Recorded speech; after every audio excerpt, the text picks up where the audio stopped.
Hola a todos, les doy la bienvenida a este webinar. En unos 5 minuticos empezamos mientras se terminan de conectar más personas. Muchas gracias por estar aquí con nosotros.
Bueno, ahora sí, para comenzar nuestro webinar, les doy de nuevo las gracias a todos por conectarse. Hoy nos acompaña Felipe Córdoba del equipo de SPL Abogados. Entonces, nuestro webinar hoy trata de todo lo que recursos humanos debe saber sobre licencias laborales para este 2026. Me presento, mi nombre es Ana María Ortiz, hago parte del equipo de marketing para Book Colombia. A ver, espérense un segundito, paso la diapositiva. Para los que no nos conocen, nosotros somos Book, somos un software integral de recursos humanos impulsado por IA. Estamos en 4 países: Chile, Colombia, Perú y México. Estamos avalados por la ISO 27001 y la OGPP. Digamos que nuestro software permite como gestionar todo el ciclo de vida del colaborador, desde el pago de la nómina hasta su desarrollo profesional. Nuestra plataforma es modular, digamos que funcionamos bajo tres pilares, que son administración, ahí se gestiona la nómina y todas las tareas esenciales de la gestión de personas y optimiza el tiempo. Todo el desarrollo organizacional, donde se fortalece pues como la cultura y los beneficios, donde potenciamos el bienestar de los equipos. Somos una plataforma modular, nos ajustamos a las necesidades. Nuestros clientes, digamos que pueden obtener desde un módulo hasta casi las 15 soluciones que tenemos. Entonces, como les contaba, son tres pilares. En administración tenemos gestión de nómina, control de asistencia, firma electrónica, onboarding, canal de denuncias, gestión de activos. En el pilar de desarrollo organizacional tenemos selección, gestión de desempeño, comunicación, reconocimiento, capacitaciones, encuestas y nuestro pilar de beneficios, que es toda la gestión de beneficios y pues se complementa, nosotros complementamos con planes de beneficios. Tenemos la opción de planes de adelantos de nómina. Y bueno, entonces como les contaba, somos una plataforma que está continuamente impulsada por inteligencia artificial. Tenemos más de 400 funcionalidades, tenemos más de 350 desarrolladores de equipos de ingeniería y de producto. Estamos en toda Latinoamérica y siempre pues nuestras actualizaciones son automáticas. Eh, Tenemos un servicio de excelencia, tenemos una tasa del 79% de recomendación. Ahí.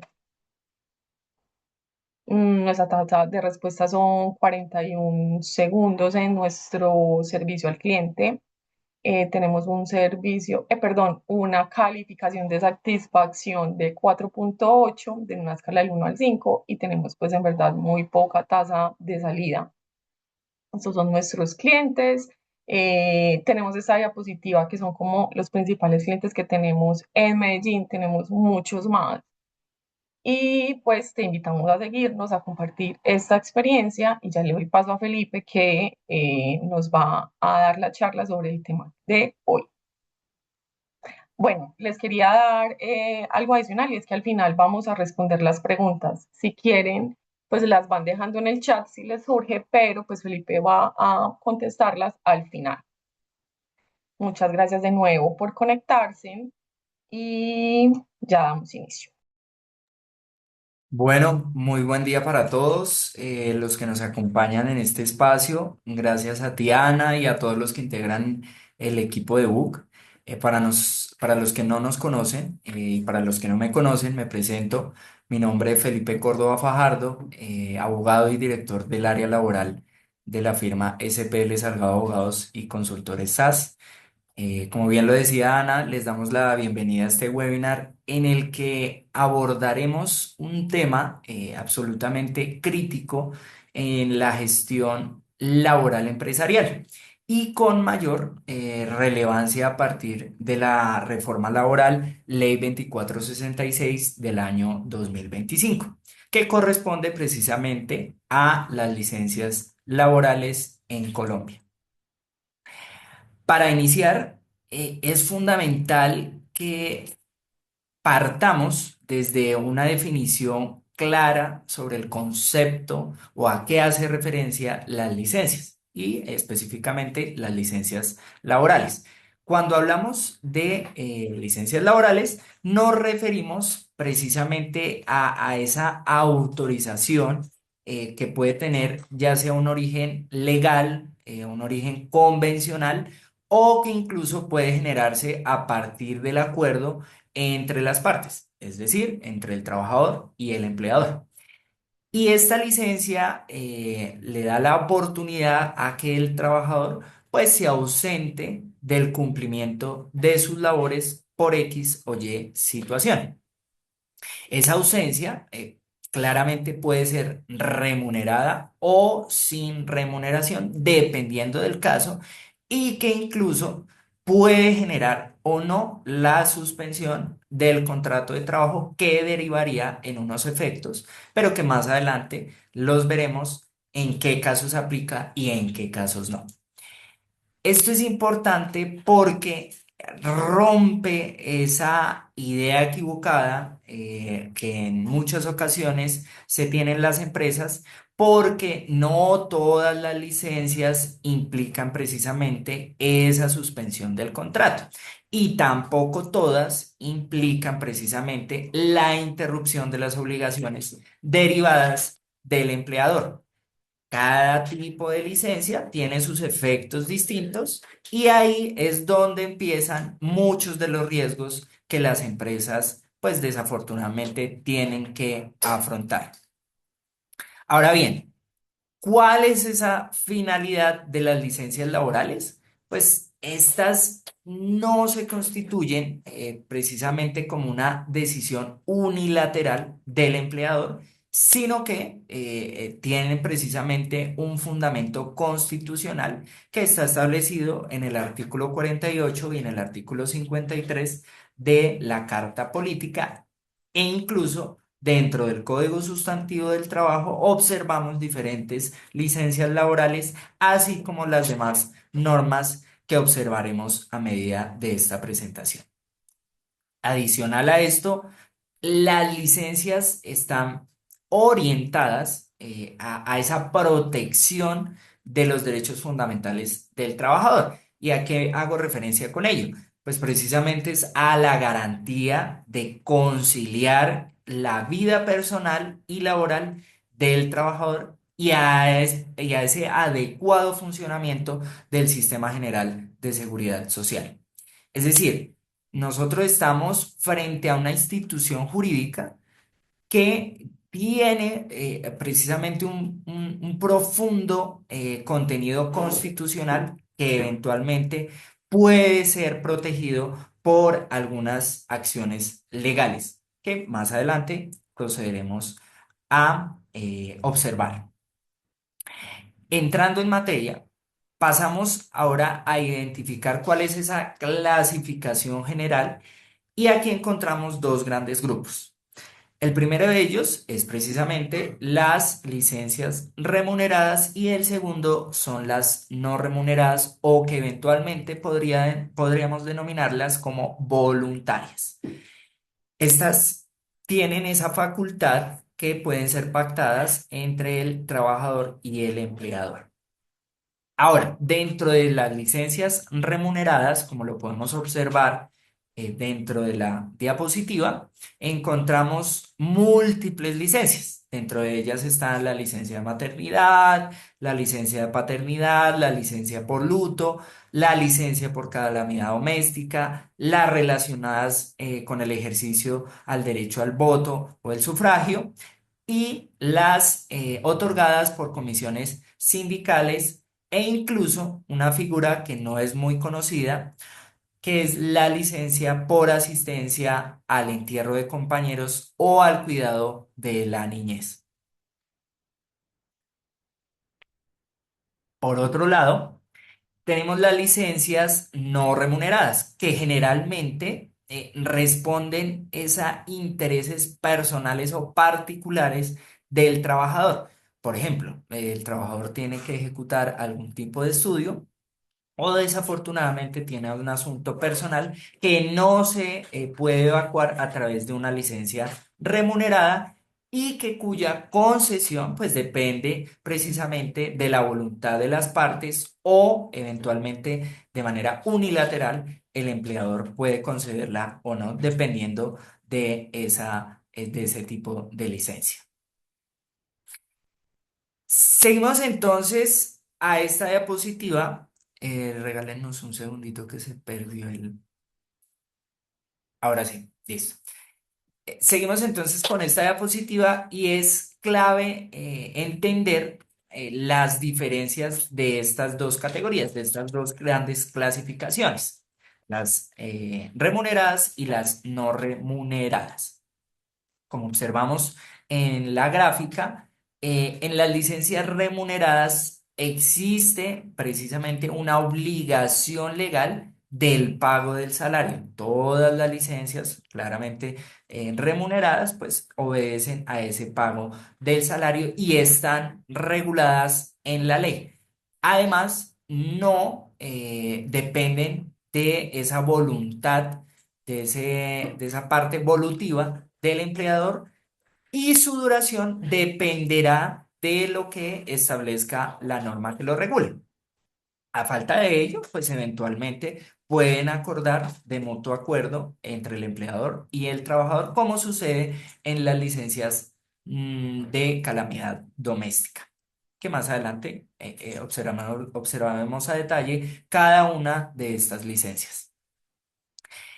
En contraste a eso, las licencias no remuneradas sí no implican el pago del salario porque pues conllevarán a los efectos que se generan a partir del artículo 53 del Código Sustantivo del Trabajo. Y esto es que eventualmente se pueden descontar los periodos de esa licencia a la liquidación, primero de vacaciones, segundo de cesantías y tercero de los aportes a pensión. ¿Qué pasa? A pesar de que la norma da la posibilidad de que se ejecute esa posibilidad, existen algunas sentencias de las altas cortes, tanto de la Corte Constitucional como de la Corte Suprema de Justicia, Sala de Casación Laboral, que dan una interpretación distinta. Y desde la firma nosotros siempre sugerimos que, a pesar de que el trabajador se encuentre a través de esta licencia no remunerada, ejemplo, el tema de estudio o por un asunto personal o particular del trabajador, pues que el empleador asuma ese porcentaje del 4% y posterior al ingreso de o al retorno de esa licencia, pues sí se proceda al descuento en el siguiente mes de ese aporte que asumió directamente el empleador. Y como sugerencia adicional, pues que se autorice a través de un documento por parte del trabajador para generar prueba a futuro y aminorar un eventual riesgo. Ahora, eso sí, requiere precisamente de la aprobación del empleador y además la duración pues también dependerá de ese mutuo acuerdo que subsista entre el trabajador y el empleador. Es decir, no hay un término fijo que determine la norma frente a las licencias no remuneradas. Y este punto es especialmente sensible en la práctica porque hemos observado que en muchas ocasiones se utilizan de manera indebida las licencias no remuneradas sin que exista precisamente ese mutuo acuerdo entre el trabajador y el empleador, porque genera precisamente los riesgos que más adelante los observaremos, los miraremos y los desarrollaremos para la compañía. Entonces es importante que las licencias no remuneradas no suplan a las que ya están determinadas en la ley. Solo para casos excepcionales, temas de estudio, asuntos netamente personales del trabajador. Y aquí ya entramos como tal a la sucesión de cada una de las licencias que nos trae a día de hoy en este webinar.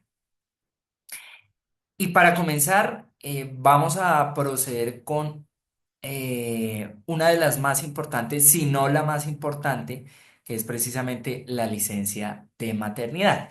Y básicamente, ¿en qué consiste esta licencia? La trabajadora que tenga periodos, se encuentre en embarazo o que esté gestante, tiene el derecho de disfrutar precisamente ese descanso remunerado antes, eventualmente, y después del parto, con el objetivo precisamente de proteger no solo su salud, sino la del menor recién nacido. Esta figura se encuentra regulada principalmente por el artículo 236 del Código Sustantivo del Trabajo y ha tenido unas modulaciones a través de normatividad que se ha expedido en el tiempo y de interpretaciones ejecutadas por las altas cortes Corte Suprema de Justicia Laboral y Corte Constitucional. Y ojo, aquí es imprescindible que ustedes tengan en cuenta que las trabajadoras, precisamente en esa licencia de maternidad, tienen un fuero. ¿Y eso qué quiere decir? Que el empleador no puede dar por terminados los contratos de trabajo con o sin justa causa y que para proceder con esa desvinculación, pues necesariamente tiene que solicitar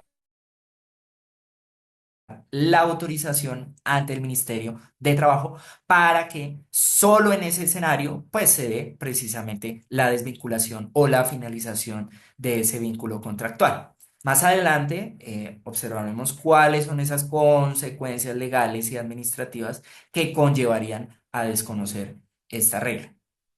Ahora, otro dato que ustedes deben tener en cuenta y al momento de que una trabajadora se encuentre gestante es que antes de tomar precisamente esa decisión de terminar el contrato de trabajo, es que ese fuero subsiste inicialmente hasta los primeros 6 meses del menor, de la edad del menor. A partir de allí, ¿qué sucede? Que la carga dinámica de la prueba se invierte y queda en cabeza de la trabajadora. ¿Esto qué quiere decir? Que ya no se presume como discriminatorio la terminación del contrato de trabajo con justa causa. Sin justa causa tienes unos aditamentos, pero ustedes claramente lo podrían terminar sin justa causa y ella tendría que probar que en efecto le terminaron el contrato de trabajo como un acto discriminatorio por su condición de maternidad y pues por haber tenido el bebé. Eso es fundamental, que tengan en cuenta que los primeros 6 meses el fuero todavía subsiste, es decir, no se termina a partir de las 18 semanas de la licencia de maternidad.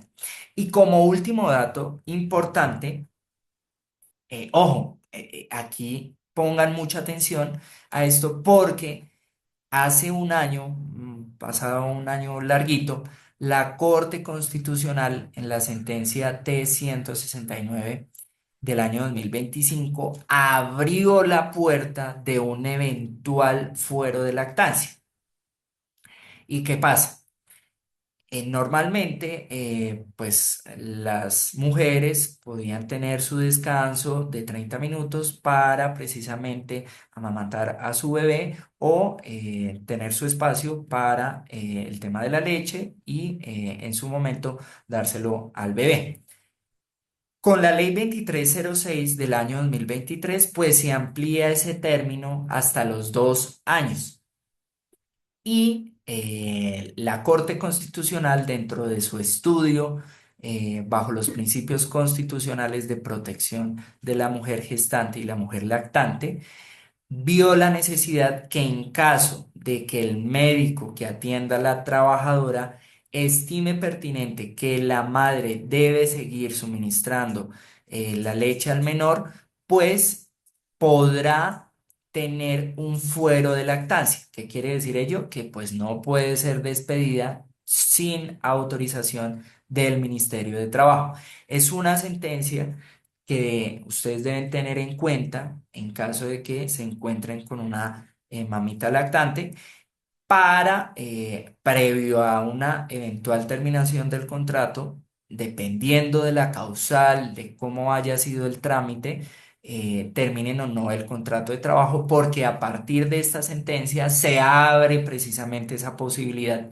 no solo de generar un fuero de maternidad por la gestación, un fuero de maternidad por la licencia de maternidad, valga la redundancia, sino también por ese fuero en el tiempo de lactancia. Importante que tengan en cuenta eso para eventualmente prevenir riesgos y dependerá del caso en concreto. También hay que revisar ese tema.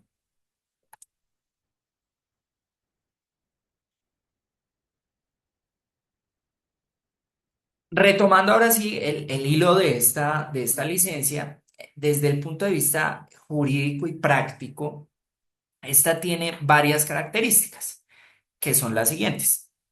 Tiene inicialmente una duración de 18 semanas, es la regla general. Aplica tanto para las mujeres, mujeres madres biológicas como las adoptantes, y esa remuneración corresponde precisamente al salario que devengue al momento de la licencia o del promedio en caso de que el salario sea variable, el promedio del último año o del tiempo que llevare vinculada dentro de la empresa. Adicionalmente, existe la posibilidad de extensión de esa licencia a los padres hombres en casos excepcionales puntuales, como por ejemplo el fallecimiento, el abandono o la enfermedad de la madre, lo cual pues evidencia un enfoque no necesariamente que proteja a la madre, sino ya una protección familiar. No necesariamente por la condición de ser mujer, pues aplicaría esta extensión de la licencia. También podría aplicar para los hombres, pero solo en los casos que acabo de mencionar. Como tercera característica, encontramos que la licencia no suspende el contrato de trabajo. Ojo, el tema de la liquidación de prestaciones sociales, vacaciones, seguridad social se mantiene igual. El único subsistema que podríamos indicar que impacta es el de la ARL, porque precisamente la trabajadora, como no presta su servicio durante este periodo, pues no hay la obligación de realizar el aporte por concepto de riesgos laborales. En cuanto al subsistema de pensión y salud, pues se mantiene esa obligación y el descuento respectivo conforme a los porcentajes que cada una de las partes debe asumir. Pasemos ahora a los tipos de licencia de maternidad. La licencia de maternidad, como bien lo indicaba, no es simplemente las 18 semanas, sino que a través del Código Sustantivo del Trabajo, el artículo 236, y diferentes normas que se han emitido durante el tiempo, se regulan algunos tipos adicionales de licencia de maternidad. Entonces, como primer punto, encontramos esa licencia de preparto. Esta, como bien lo vislumbra la diapositiva, está establecida en el artículo 236 del Código Sustantivo del Trabajo y consiste básicamente en concederle a la trabajadora la posibilidad de que con una semana de anterioridad a la fecha probable o estipulada del parto, pues pueda iniciar su licencia, pero obviamente esta tiene que estar debidamente acreditada a través del médico, que le indica que es mejor se tome una semana previa al parto para conceder esta licencia. Hay eventuales casos en que se requiere una semana adicional previa al parto, es decir, 2 semanas otorgadas previo al nacimiento del menor. ¿Qué quiere decir esto? Que pues obviamente ella va a ejecutar esas 2 semanas y le quedarán 16 semanas restantes de licencia de maternidad postparto. Como segunda tipo de licencia encontramos precisamente esa licencia postparto, pero esta dependerá precisamente si la mamita se tomó la semana anterior o las 2 semanas, y pues obviamente se le descontarán esas semanas o si no las tomó, pues obviamente serán las 18 semanas que trae consigo el artículo 236 del Código Sustantivo del Trabajo. Ahora, para esas madres con hijos con discapacidad o con parto múltiple, la norma sí establece una adición de 2 semanas, es decir, ya no pasaría de 18 semanas, sino podría llegar hasta 20 semanas. Igual aquí aplicaría el tema de que se puede tomar hasta 2 semanas previas al parto, y pues ahí dependerá de cada escenario para estipular cuántas semanas quedarían en relación con esta licencia con discapacidad, perdón, licencia de maternidad para hijos con discapacidad y o parto múltiple.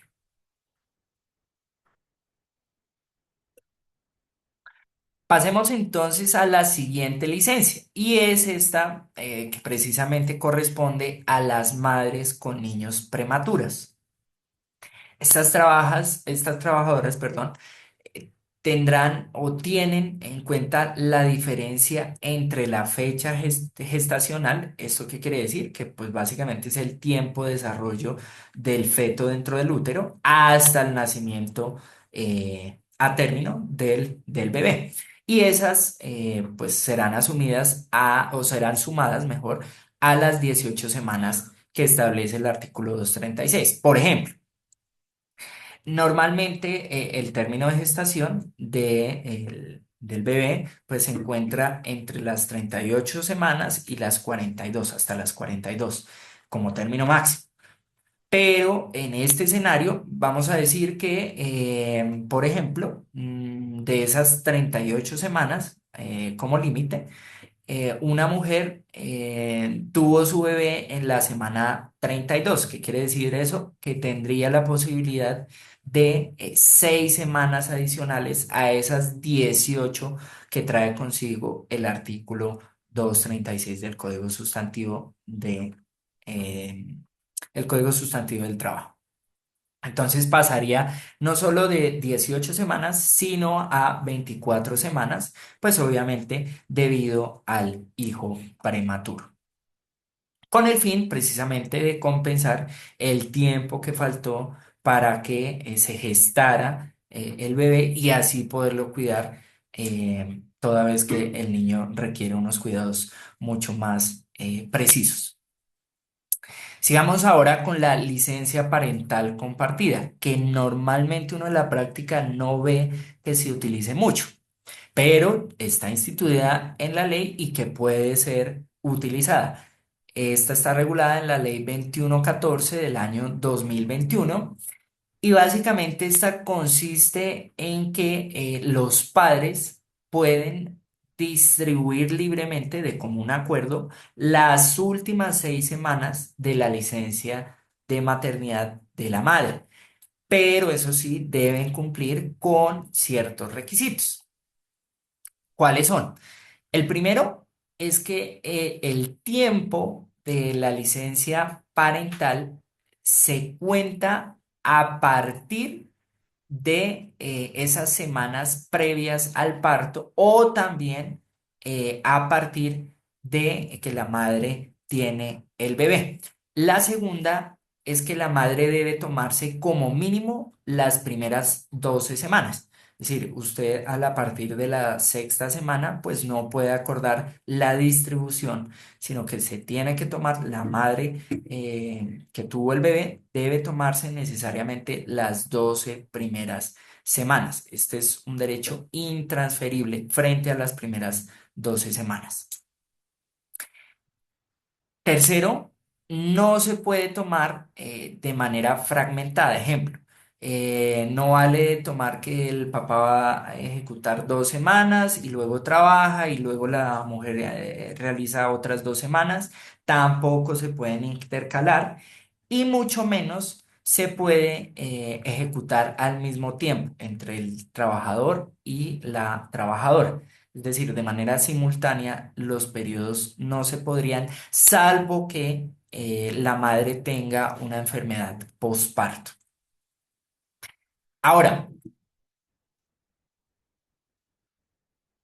para que ello pueda validarse, confrontarse de que en efecto se necesita esa licencia compartida o que entre el papá y la mamá, pues llegaron a un acuerdo de distribuir esas últimas 6 semanas. Los padres deben allegar necesariamente el registro civil de nacimiento, así como un documento en el que certifiquen que de común acuerdo van a distribuir de manera bilateral las últimas 6 semanas. Eso dentro de los 30 días siguientes al nacimiento del bebé. En caso de que no lo hubiesen hecho, pues no habrá lugar a conceder esa licencia parental compartida. Y pues, en efecto, la mujer, pues precisamente, sí tendrá el derecho de tomar sus 18 semanas de licencia de maternidad, pero no podrán utilizar esta figura.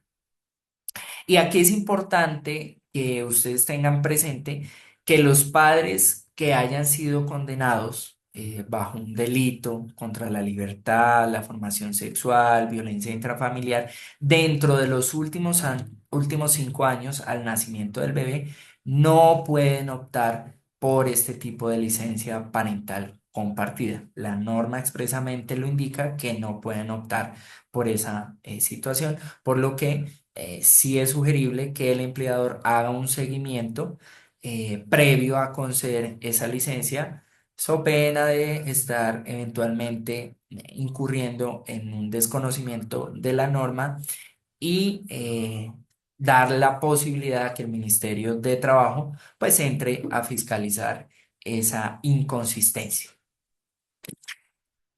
Como les indicaba, esta licencia parental es muy poco conocida, o bueno, si la conocen casi no la utilizan en las empresas y las personas del común tampoco la conocen, pero puede ser una herramienta que puede ayudar precisamente al cuidado no solo del menor, sino de la madre gestante y apoyar el núcleo esencial de la familia. Es una alternativa que está dentro de la norma y que sería importante comenzar a ejecutarla, que no apareció con esta última reforma, sino que lleva pues un buen tiempo, pero como lo indico, casi no se utiliza. Seguimos entonces con la licencia parental flexible de tiempo parcial.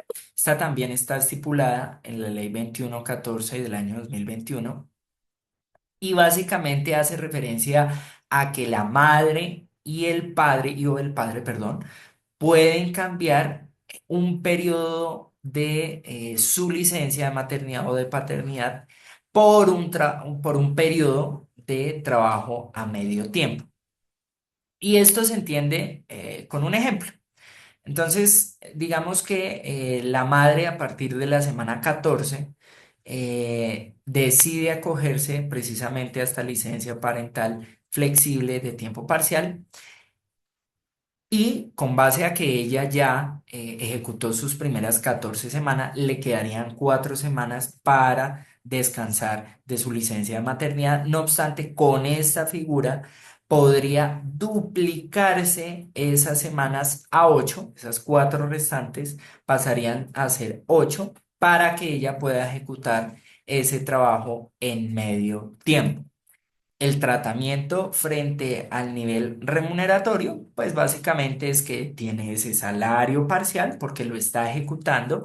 Habría la obligación de realizar la cotización a la ARL porque precisamente ya está ejecutando sus actividades o funciones para las cuales fue contratada y que ella decidió, pues obviamente, adoptar o solicitar que le fuera concedida esa licencia parental de tiempo parcial.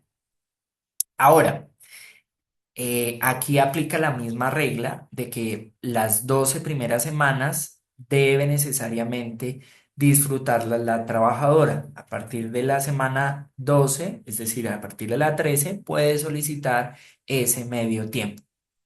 En cuanto a los hombres, en cuanto a la licencia de paternidad, pues el padre lo podrá solicitar, pero solo en la segunda semana, no a partir de la primera. La primera sí la tiene que pasar, pues obviamente con su familia. En la segunda semana, pues se convertirían en dos, es decir, para un total de 3 semanas de licencia de paternidad, pero pues las dos últimas ejecutará la labor de medio tiempo. Y finalmente encontramos esa licencia por adopción que también está determinada en esta ley 2114 del año 2021 y en el Código Sustantivo del Trabajo, en el artículo 236, que corresponde básicamente a los mismos derechos que tiene tanto el padre con licencia de paternidad como la madre con licencia de maternidad. Los mismos derechos que trae consigo la madre biológica, también los tendrá la madre o el padre adoptante. Pasemos ahora a la licencia de paternidad. Actualmente, el padre tiene derecho a 2 semanas de licencia remunerada conforme a esta misma ley, porque esta ley hizo una adecuación bastante amplia frente a varias licencias, específicamente frente a la licencia de maternidad y a la licencia de paternidad. Y recordemos que hubo una gran discusión en el legislativo cuando se estaba elaborando el proyecto de reforma laboral, en donde se quería incrementar esas semanas que tenía derecho el padre, pasando de 2 a 4 semanas, pero desafortunadamente no tuvo un respaldo mayoritario en el legislativo y ellos lo retiraron. ¿Cuál es el objetivo precisamente de ampliar esas semanas en relación con las de la licencia de maternidad?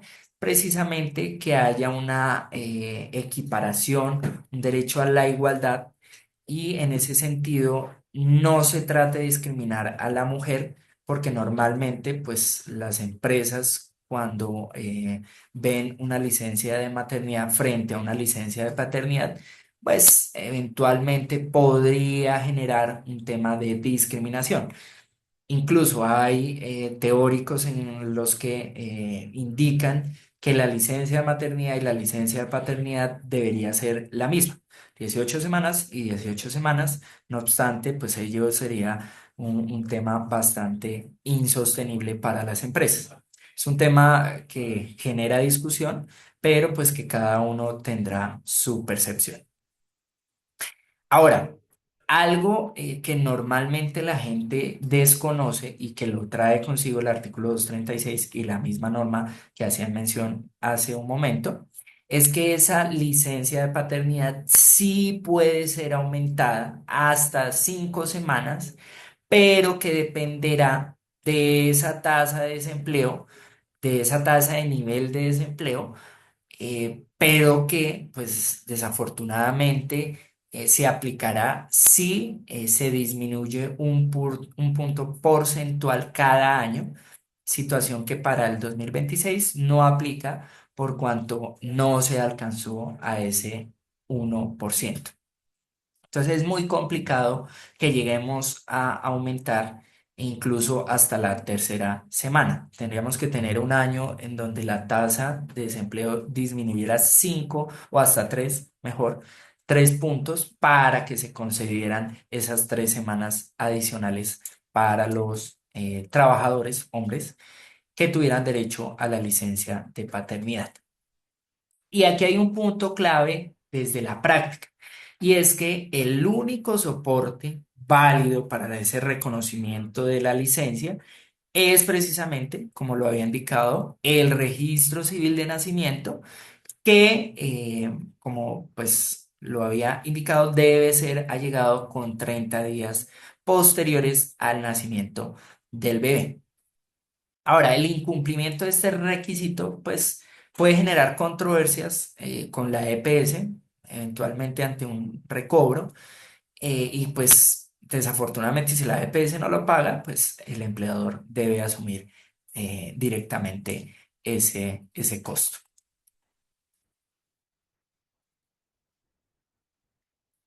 Entramos ahora a la licencia por luto.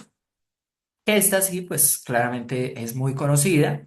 Básicamente está establecida u otorga mejor 5 días hábiles de licencia remunerada en caso de un fallecimiento de un familiar, independientemente del tipo de contrato que tenga la persona.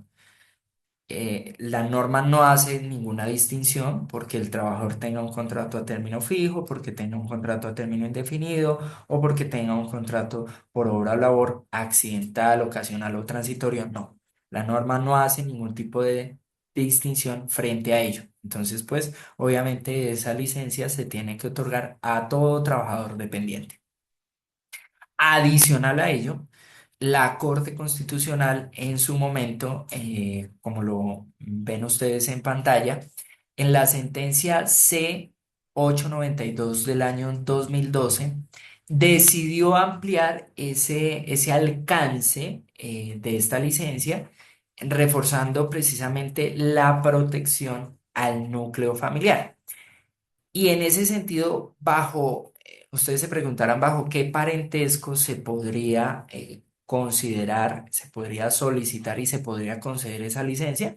Pues sencillo, para los cónyuges, compañeros permanentes o hasta el familiar de segundo grado de parentesco. ¿Esto qué quiere decir? Que los padres, los abuelos, en caso de fallecimientos, pues obviamente el trabajador tendrá derecho a esa licencia por luto. Asimismo, los hermanos, los hijos y los nietos. Es un tema ascendente y descendente. En esa licencia, ojo, también se exige el documento expedido por la autoridad competente dentro de los 30 días siguientes al deceso y que su concurrencia pues dependerá, o mejor, su emisión dependerá de la forma en la que desafortunadamente falleció la persona. Lo puede expedir ya sea el médico tratante, la registraduría, las notarías o medicina legal que certifican en efecto la forma no, sino el que la persona pues desafortunadamente falleció. Y entramos a una de las licencias más polémicas que más dudas generan en las personas, no solo desde el área de recursos humanos, sino a las personas naturales. Los mismos trabajadores también tienen dudas frente a la licencia por calamidad doméstica. Y en materia de consultoría, pues obviamente siempre llegan muchas inquietudes porque esta licencia es muy genérica, siempre va a generar confusión, perdón, y es que a partir de la reforma laboral sí tuvo una ligera variación en la ley 2466 del año 2025, tuvo esa pequeña variación que pretendió como aterrizarla un poco más en relación como estaba antes, pero que desafortunadamente le faltó. O sea, todavía no es del todo clara. Sin embargo, sí otorgó ese derrotero con el cual el empresario, el empleador y el mismo trabajador pueden identificar algunos factores sobre los cuales se puede conceder o no esa licencia por calamidad doméstica. Entonces, la norma me precisa cuatro elementos que se pueden considerar como calamidad, que se pueden considerar para configurar precisamente esa calamidad doméstica, como los vemos en pantalla. El primero es que sea debidamente comprobada. Precisamente el trabajador tiene que demostrar que en efecto hubo una calamidad doméstica. ¿Cómo lo puede mostrar? A través de un hecho notorio. ¿Cuáles son los hechos notorios? Precisamente que no necesariamente tiene que llegar un escrito, que tiene que llegar una declaración, no, simplemente, por ejemplo, lo que pasó hace poco en Montería, eso corresponde a una calamidad, no solo doméstica, sino a nivel nacional, que generó pues obviamente una perturbación en diferentes familias.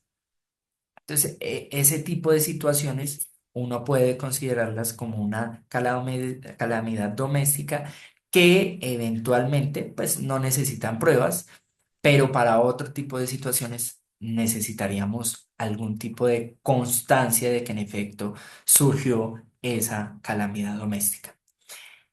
En segundo lugar, encontramos precisamente a que corresponda esa calamidad doméstica a un suceso personal, familiar y que puede ser hasta el tercer grado de consanguinidad, segundo de afinidad o primero civil. Y aquí es importante que no confundamos la licencia por calamidad doméstica, aquellos cuidados que pues tiene que ejecutar el, el trabajador con algún familiar que te padezca de una enfermedad grave, ¿sí? Es importante que distingamos esta licencia con relación a esos trabajadores porque no es la misma licencia de calamidad doméstica, precisamente por el tercer punto, que corresponde a la fuerza mayor o caso fortuito. ¿Qué quiere decir fuerza mayor o caso fortuito? Pues básicamente que se refiere a esas situaciones que son imprevisibles, que son irresistibles, que es un hecho en el cual yo como trabajador no podía prever, no podía evitar o que pues no fue culpa mía como trabajador. Eso, grosso modo, es lo que hace referencia el tema de fuerza mayor o caso fortuito. Por ejemplo, hay algunos trabajadores que indican que necesitan, le concedan la licencia de calamidad doméstica porque desafortunadamente tiene un familiar con una enfermedad degenerativa, con una enfermedad terminal y que necesitan le concedan esa licencia. El empleador, si quiere, lo puede conceder, pero no está consagrada el escenario como una calamidad doméstica. No es un acto imprevisible, no es un acto que dependa de la voluntad del trabajador y en ese sentido, pues no debería llevarse a cabo o a través de esta licencia por calamidad doméstica cuando se trata de este tipo de enfermedades. Si la empresa lo quiere conceder a voluntad, bajo la figura de licencia por calamidad doméstica, lo pueden hacer. No obstante, genera una brecha que eventualmente tendrían que concederle a los demás trabajadores bajo esa circunstancia. Entonces, aquí es importante que nos atemos al tema de caso fortuito o fuerza mayor. Y finalmente, como cuarto elemento, es que precisamente a esa gravedad que generó esa calamidad, pues el trabajador no pueda ejecutar de manera viable el desarrollo de sus actividades. Entonces, una vez cumplida estos cuatro elementos, el empleador podrá analizar, siempre es importante estudiar caso por caso, porque dependerá de muchas aristas, pero la regla general es que revisemos bien estos cuatro elementos para poder determinar precisamente esa calamidad doméstica y eventualmente adoptarla, concederla al trabajador que lo requiera. Ahora, punto importante, la norma no especifica el término que tienen las empresas para poder conceder esa licencia. Dependerá, ahí sí, de un criterio de razonabilidad y proporcionalidad en relación con esa eventual calamidad. Aquí es muy difícil determinar que para una calamidad doméstica le voy a dar 3 días, para otra calamidad doméstica le voy a dar 5 días, pero sí sugerimos que haya un límite. Y en vista de que la norma no indica cuánto es el mínimo y cuánto es el máximo, el empleador dentro de su reglamento interno de trabajo sí tiene esa potestad de al menos colocar un tope. Ya si la calamidad doméstica se extiende mucho más allá, pues el empleador podrá eventualmente ampliarla y concederle unos días adicionales. Nosotros normalmente sugerimos que sea entre 10 días hábiles a 15 días hábiles como máximo, como máximo. No es que la norma lo indique, simplemente es una sugerencia. Incluso las empresas pueden indicar que solo va a ser 5 días, pero lo que les digo, dependerá precisamente de la situación que esté atravesando el trabajador y que ello no conlleva o no prohíbe al empleador y al trabajador que se le concedan días adicionales a los establecidos en el reglamento, porque pues claramente hay calamidades domésticas que van a superar ese tiempo y que necesariamente pues tienen que ser apoyado el trabajador dependiendo precisamente del caso en concreto. Siempre hay que mirar esa situación que conllevó a esa calamidad doméstica. Eso frente a una de las licencias que más confusión genera en materia laboral empresarial.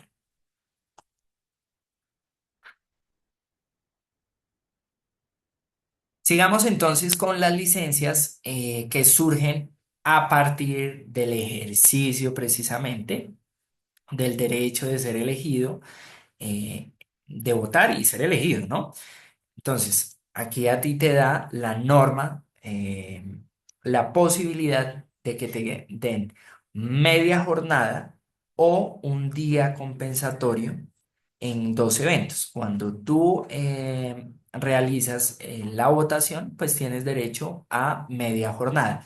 Cuando ejecutas una labor de jurado de votación, pues tienes derecho a un día compensatorio. Ahora, también surge la inquietud, ¿qué pasa cuando yo soy jurado de votación y decido votar? Claramente, la norma no prevé que se disponga del día compensatorio más la media jornada por votación. ¿Qué es lo que se sugiere? Que se le conceda al trabajador el día por jurado de votación más la media jornada. Y aquí lo importante es que ustedes tengan en cuenta que ese derecho se tiene que consumar, que se tiene que ejecutar a partir del día de la votación hasta los 30 días siguientes a esa fecha. Es decir, si hoy fueran elecciones y hoy yo decidiera votar y me hubiesen designado como jurado de votación, tendría la posibilidad de hasta el 26 de abril de disfrutar tanto esa media jornada como media jornada por votación y el día compensatorio por ser jurado de votación.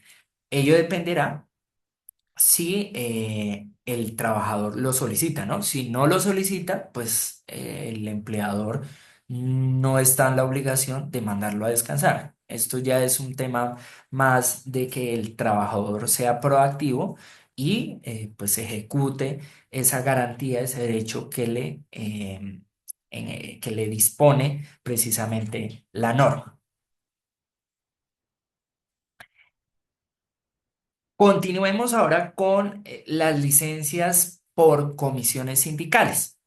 Estas y la gran mayoría no tuvieron como tal una adición, una modificación fuerte en la reforma laboral. La que mayor tuvo una variación fue precisamente esta licencia de calamidad doméstica, precisamente porque generaba muchas dudas frente a su aplicación y a su concesión.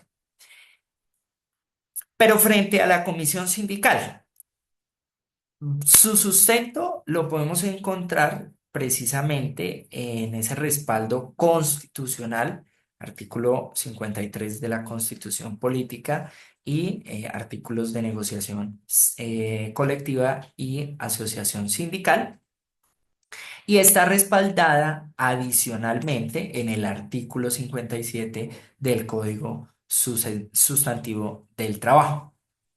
Ahora, sí es preciso recomendar que el empleador determine esas condiciones en las cuales se va a conceder esa comisión sindical. Si eventualmente el empleador no establece unas condiciones, pues tiene que otorgársele esa licencia por comisión sindical. Esas condiciones fueron establecidas o se trataron en primera medida en la sentencia T-464 del año 2010 y en una recomendación de la OIT, la recomendación 143 de esta Organización Internacional del Trabajo. Ahora, esa misma licencia por comisión sindical puede ser también regulada a través de la convención colectiva cuando entre empleador y el sindicato pues ejecutan, desarrollan esa negociación para generar una convención colectiva. Se puede regular dentro de esta figura jurídica o precisamente dentro del reglamento interno de trabajo. Ahora, sí es importante que ustedes tengan en cuenta que a pesar de esa regulación, no necesariamente la regulación tiene que estar dirigida o conllevada a la negativa de esa licencia, ¿sí? Es simplemente unas condiciones formales que deban consumarse precisamente para conceder esa licencia. Por ejemplo, no sé, el, el trabajador sindicalizado que pertenece a la junta directiva del el sindicato necesita precisamente un permiso porque tiene una reunión en el sindicato y solicita esa licencia de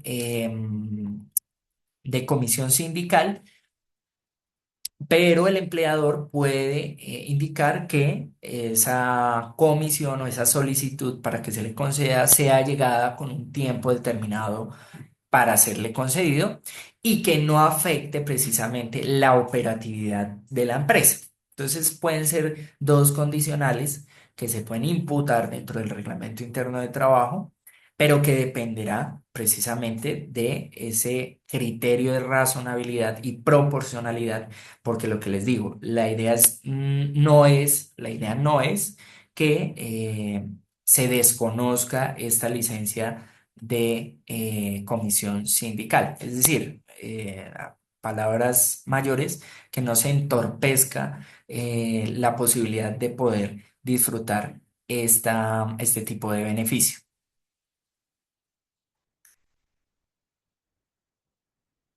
Otra figura, y aquí pasamos a la licencia por muerte de compañeros de trabajo. Esta figura, perdón, esta licencia es bastante interesante porque da la posibilidad precisamente de que aquellos trabajadores que desafortunadamente tuvieron una pérdida de un compañero, pues puedan asistir precisamente al velorio de ese trabajador que falleció. Aquí lo importante de esta licencia es que precisamente se coloque esa limitante de cuántas personas, porque la norma no lo especifica, de cuántas personas son las que pueden asistir al velorio. Aquí también, como la mayoría de las licencias, corresponderá a un criterio de razonabilidad y proporcionalidad en cada caso en concreto. No todas las empresas tienen el mismo volumen o planta de personal, no todas las empresas tienen un volumen grande en cada área. Entonces, pues ustedes dentro de su reglamento interno de trabajo podrán regular cuántas personas son las que pueden asistir a ese velorio, a despedir a su compañero de trabajo y que dependerá pues del acercamiento también que tenía el trabajador con la persona que desafortunadamente falleció. Entonces ya es un criterio que internamente tiene que validar cada empresa, cada empleador para conceder esta licencia por muerte de compañeros de trabajo.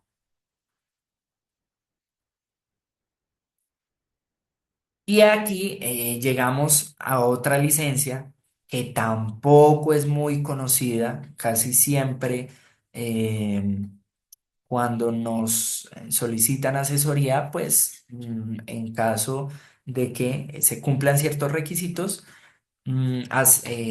recomendamos la utilización de esta figura de licencia de cuidado por niñez. Esta está instituida en la Ley 2174 del año 2021. No es tan conocida, es un poco más reciente.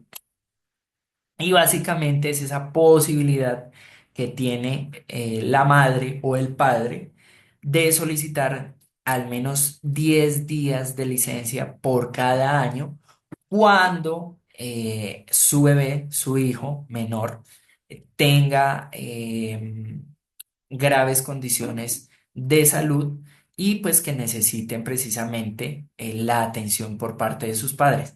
Incluso esta podría ser solicitada por aquellas personas, no necesariamente el padre y la madre, sino aquellas que tengan el cuidado del menor. Por ejemplo, la abuelita, el abuelito que se hizo cargo del menor porque la madre y el padre pues lo abandonaron, no lo quisieron tener. Precisamente el abuelito o la abuelita lo pueden solicitar ante su empleador y deberá claramente concedérselo siempre y cuando, pues obviamente, el menor tenga una situación grave de enfermedad. Un tema de cáncer, que no pueda valerse por sí mismo, ese tipo de situaciones, pues conllevarían a conceder esa licencia de cuidado de la niñez.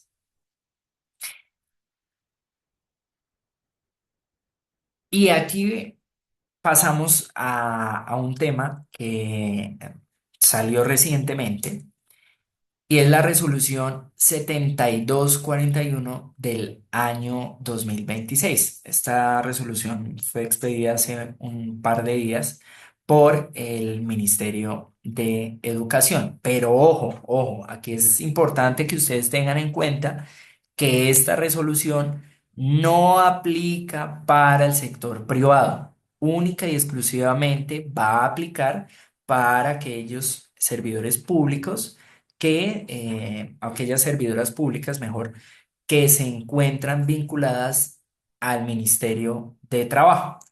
¿Qué pasa? El Ministerio de Trabajo, con un sindicato denominado Sintramen, de común acuerdo a través de una convención colectiva, vieron la necesidad de generar una licencia para aquellas madres, perdón, para aquellas mujeres que tuvieran un ciclo menstrual eh, bastante complicado. Y pues generó a través de esa discusión, esa convención colectiva y el Ministerio de Educación se comprometió a expedir esa resolución. A través de esta resolución, pues se está dando cumplimiento a esa negociación que en su momento se hizo. Ojo. Vuelvo y reitero e insisto que esta resolución no aplica actualmente para las empresas del sector privado, solo para aquellas personas que estén vinculadas en esta entidad. Simplemente la ponemos en conocimiento de ustedes porque eventualmente en un futuro, pues se podrá generar un tema de alcance, derecho a la igualdad en materia privada en relación a este derecho que se dio en el derecho laboral público. ¿Y por qué lo decimos? Porque vamos a poner el siguiente escenario que ya se ha dado. Inicialmente el fuero prepensional fue concedido, es una creación primero jurisprudencial. La Corte Constitucional fue quien adoptó este tipo de fuero.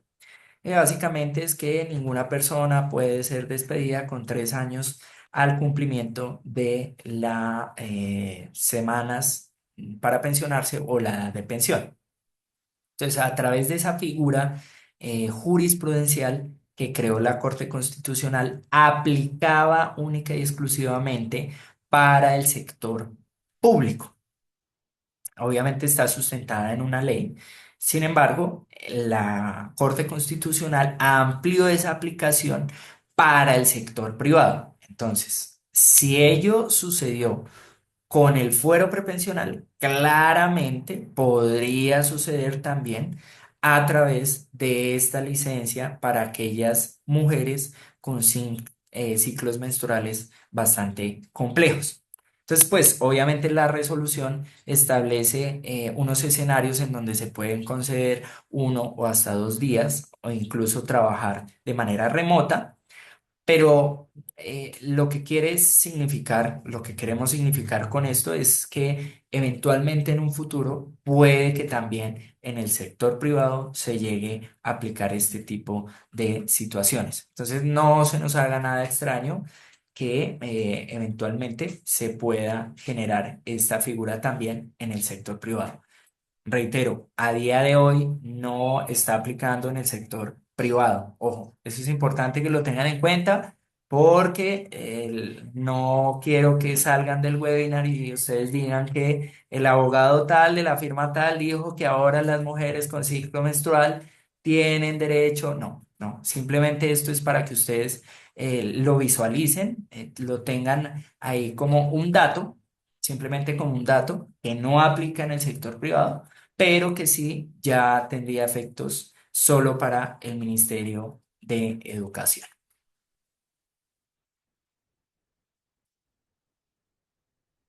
Otro tipo de licencias remuneradas, que estas tampoco es que sean muy utilizadas de manera común o frecuente en las empresas.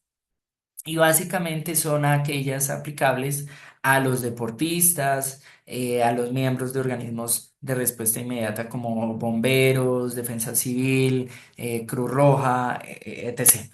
Entonces estos pues obviamente requieren unas necesidades específicas dentro del sistema social, dentro de la gama de la sociedad y estas licencias no es que estén reguladas, sino que tienen un origen, porque si ustedes van y miran las dos normatividades, pues no está específicamente desarrollada, sino que tienen su teleología a partir de esta normatividad.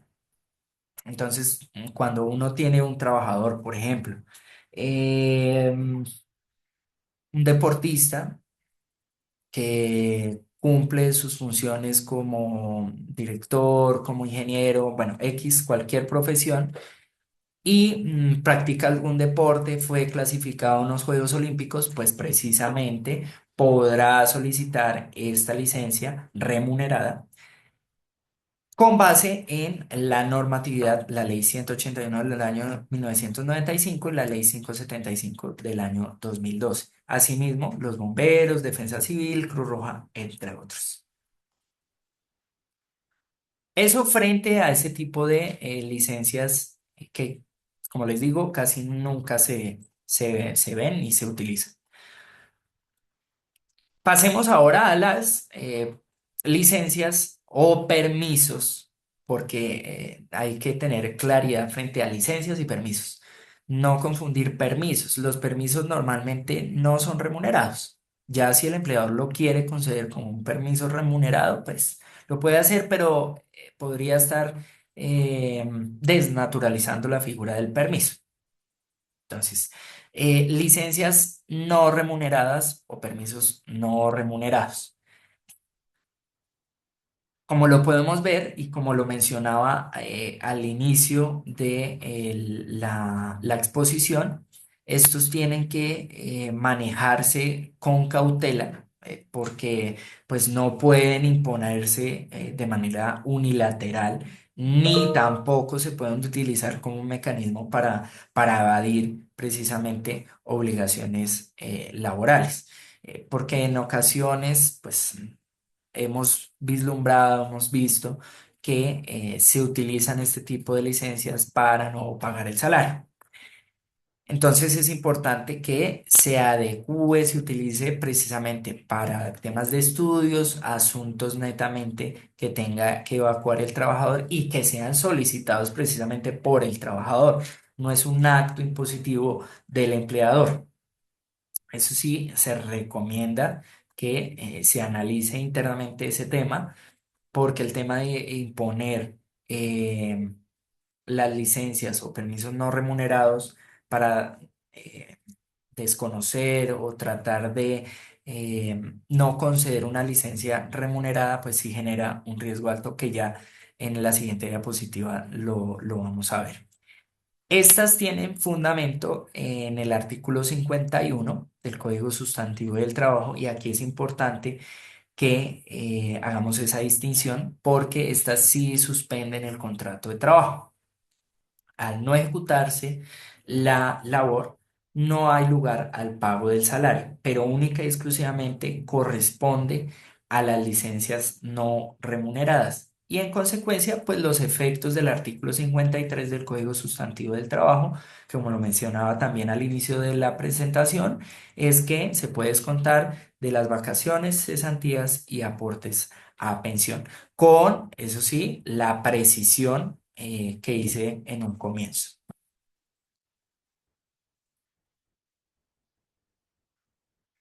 Y aquí observemos en esta diapositiva, ¿cuáles son esos riesgos para los empleadores? Pues los empleadores eventualmente se encuentran en tres eventuales riesgos.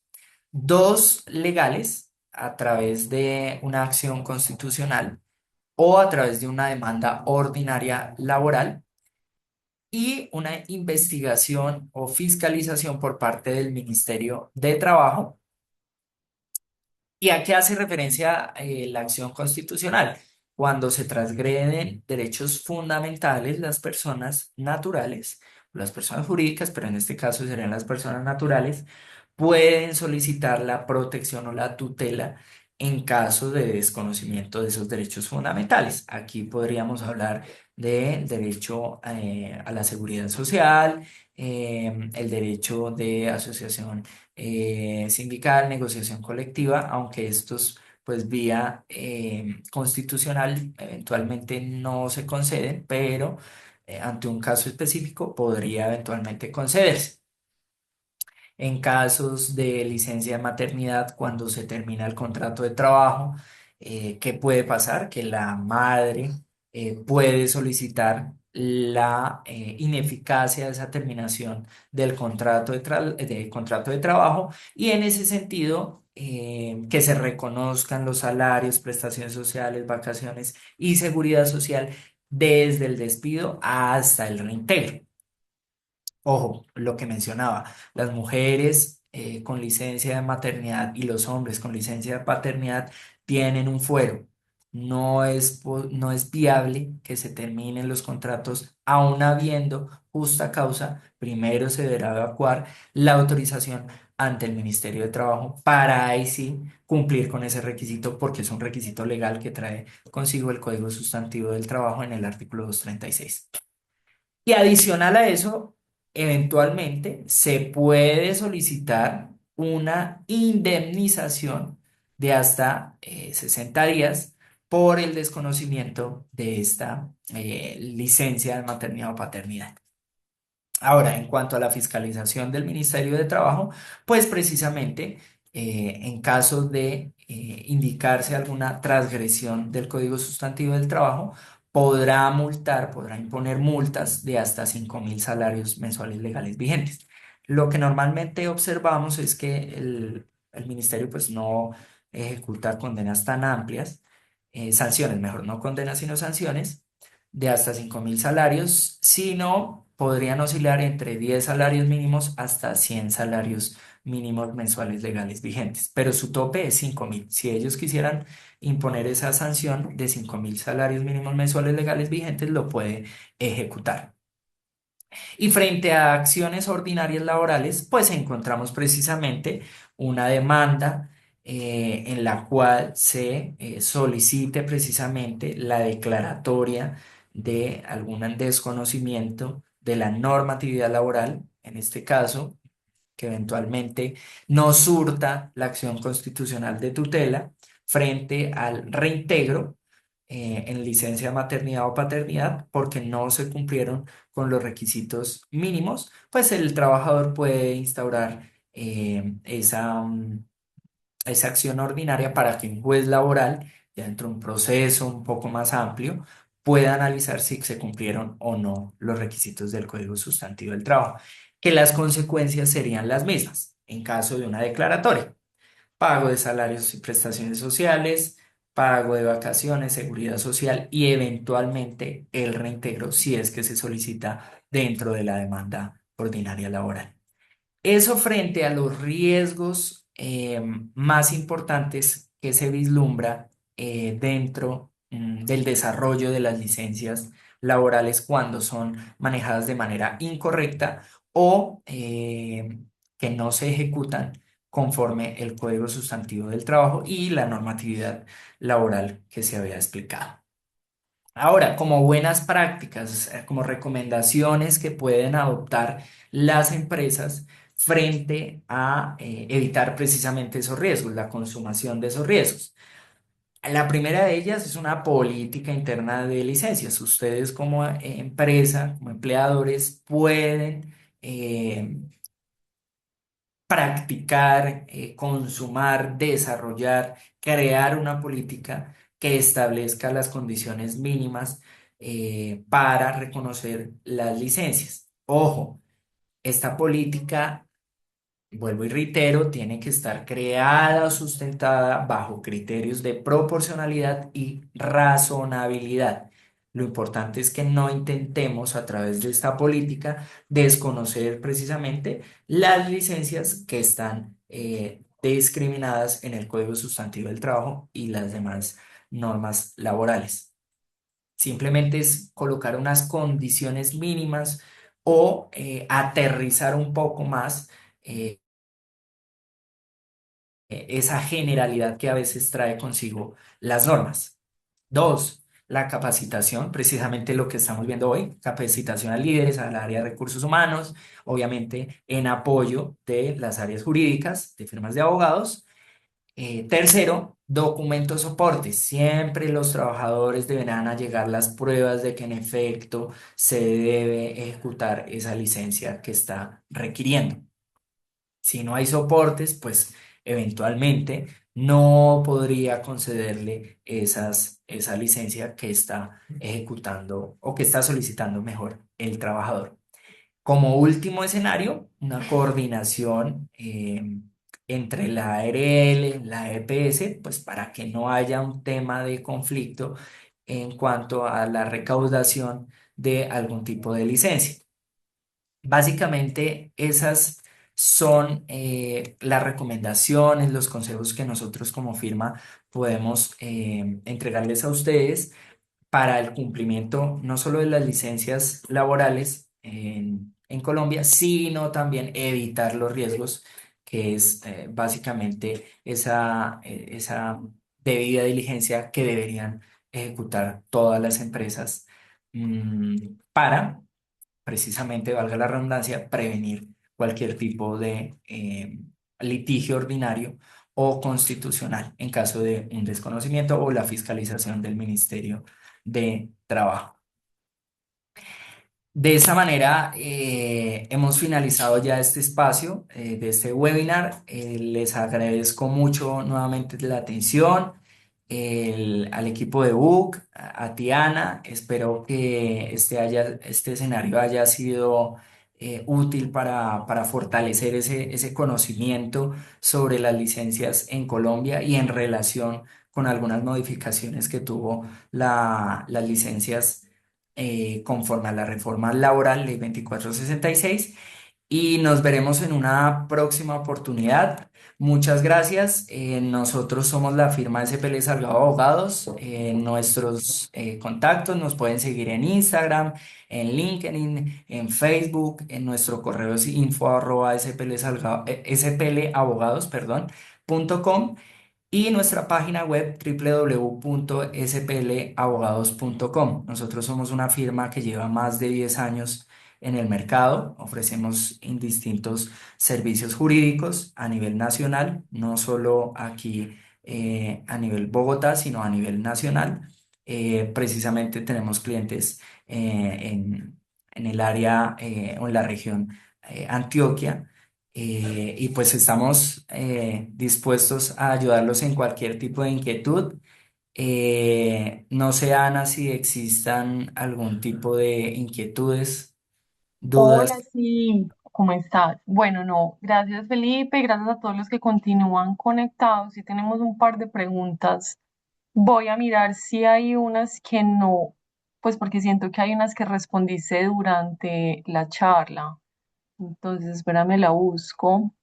Claro que sí, cualquier duda, inquietud, como les digo, nos pueden contactar, ahí están nuestros datos y estamos atentos. Bueno, voy a leer esta. Ya, bueno. En la actualización del RIT, ¿qué debemos dejar establecido en cuanto a las licencias que nos trae la reforma laboral? Queremos dejar de manera taxativa la cantidad de días por grave calamidad doméstica. Es una duda.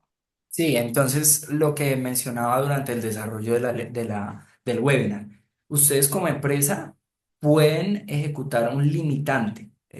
Ustedes pueden indicar que la calamidad doméstica puede de 10, 5 días, 15 días, si lo quieren ampliar, lo pueden ampliar, pero sí es importante que se ejecute una limitante, un tope porque eventualmente cuando no hay un tope, pues ustedes no pueden entrar en conflicto con el trabajador, o en caso lo pueden hacer, pero pues ello generará un riesgo. Entonces sí es importante que ustedes estipulen como mínimo un término que eventualmente ese término puede ser ampliado dependiendo de la calamidad doméstica. Incluso eso es lo que podría decir el reglamento interno de trabajo. La calamidad doméstica podrá ir hasta tantos días hábiles, calendario. No obstante, dependiendo del criterio de razonabilidad, de proporcionalidad y dependiendo de la calamidad doméstica, el empleador podrá adicionar unos días a esa licencia de calamidad doméstica. Y aquí me quiero detener un poco porque antes de que se me pase, se creó una licencia de un día a los trabajadores que llegan en bicicleta a sus puestos de trabajo, que van y se movilizan a su puesto de trabajo y se devuelven en bicicleta. ¿Qué pasa? Ha surgido la inquietud de que pues la empresa le tiene que sí o sí otorgar esa licencia, no necesariamente. La norma, a través de la ley 2466 establece que las partes podrán, de común acuerdo, o podrán establecer ese día de licencia remunerado por el uso de bicicleta. Pero claramente es una disposición bilateral. Si no hay una bilateral, si no hay un acuerdo entre las partes, pues claramente no se va a conceder. Perfectamente el trabajador le puede solicitar a usted, oiga, yo trabajé este último periodo, este último semestre, me vine en mi bicicleta, cumplí con la norma, quiero que me la conceda. Pero si el empleador no tiene la voluntad, no dentro de su criterio, no existe ese factor volutivo, pues la licencia no se va a otorgar. Eso faltó ejecutarlo, pero pues sí es importante que lo tengan presente. Dependerá de la voluntad de las partes, no es que sea un tema ya impositivo. Listo. Acá nos hacen otra pregunta. Cuando a una cita médica se debe desplazar lejos y le toma todo el día, ¿este día se paga completo? Sí, entonces, ¿qué pasa con esas situaciones en donde la persona pues desafortunadamente tiene que eh, ausentarse por un tema médico? Esa licencia por temas médicos pues ya con esta reforma está regulada y debería pagarse el día. Acá hay otra que nos dejan, si ya actualizamos el reglamento interno y salieron en marzo nuevas disposiciones, se puede actualizar de nuevo, pero sin la necesidad de socializarlo de nuevo a los empleados de la empresa. No. No, ¿qué pasa? Cuando tú le haces una modificación, una adecuación, una incorporación al reglamento interno de trabajo, sí es pertinente que todas esas alteraciones, no alteraciones, adecuaciones del reglamento sean informadas a los trabajadores para que ellos puedan eh, cumplir con ese derecho de publicidad. Recordemos que cuando ustedes publican el reglamento interno de trabajo, los trabajadores tienen la posibilidad de en 15 días radicar, presentar comentarios frente a esa publicación de ese reglamento interno de trabajo, algún tipo de inconformidad, de que eh, sugiere que se module la redacción. Bueno, ahí ya dependerá internamente si lo que pone en conocimiento el trabajador tiene validez o no. En caso de que no tenga validez, pues se le contesta, hemos analizado tus comentarios, no obstante, no aplican en relación con la normatividad laboral vigente y por ende el reglamento se mantiene incólume. A partir del día 15 pues entra en vigor ese reglamento interno de trabajo y, vuelvo y reitero, cualquier modificación, adecuación, eh, adición a este reglamento deberá ser nuevamente notificado a los trabajadores. Listo, creo que podemos responder esta última. Quisiera saber si hay un tipo de licencia similar al de la niñez, pero para adultos mayores como padres. No, o sea, que lo especifique la norma, no, pero eventualmente tú lo podrías utilizar como una licencia no remunerada. Dependería ahí ya de la voluntad de las partes. Hay muchos empleadores que cuando pues el trabajador presenta algún tipo de condición familiar, presenta una condición, pues tú eventualmente podrías solicitar que se conceda una licencia incluso remunerada. De común acuerdo, la empresa y el trabajador lo pueden hacer. Pero pues sí es importante que tengan en cuenta que ya dependerá de esa voluntad de las partes. El tema de pasarla por licencia de calamidad doméstica no lo veo por el tema que les comentaba de que tiene que ser un acto imprevisible, ajeno al trabajador. El tema de las enfermedades, desafortunadamente, no pueden ser catalogadas como calamidad doméstica. Yo lo que te digo es que ya dependerá de ese común acuerdo. Habrán empresas que dicen, no, pues sí, yo le concedo esa licencia remunerada, o habrán otros que desafortunadamente le digan, no, no, si tú quieres, pídeme un permiso no remunerado y pues con mucho gusto yo te lo puedo conceder. Ahí es un tema más de manejo interno entre el empleador y entre el trabajador. Seguramente, a través de esta reforma laboral y con el desarrollo jurisprudencial que vaya a surgir a medida que avance la reforma, eventualmente se podrá crear esa figura de licencia para el cuidado de adultos mayores. Eventualmente ello podrá crearse a futuro. Listo, no, Felipe, muchas gracias, gracias a todos los que están aquí, estuvieron con nosotros para cumplir con el tiempo, pues ya le damos finalización al webinar. Estamos en comunicaciones si lanzamos otro el siguiente mes con el equipo de SPL. Muchas gracias a todos. A ti, Ana, muchísimas gracias y a todos los que participaron. Excelente día, que estén muy bien. Hasta luego. Gracias.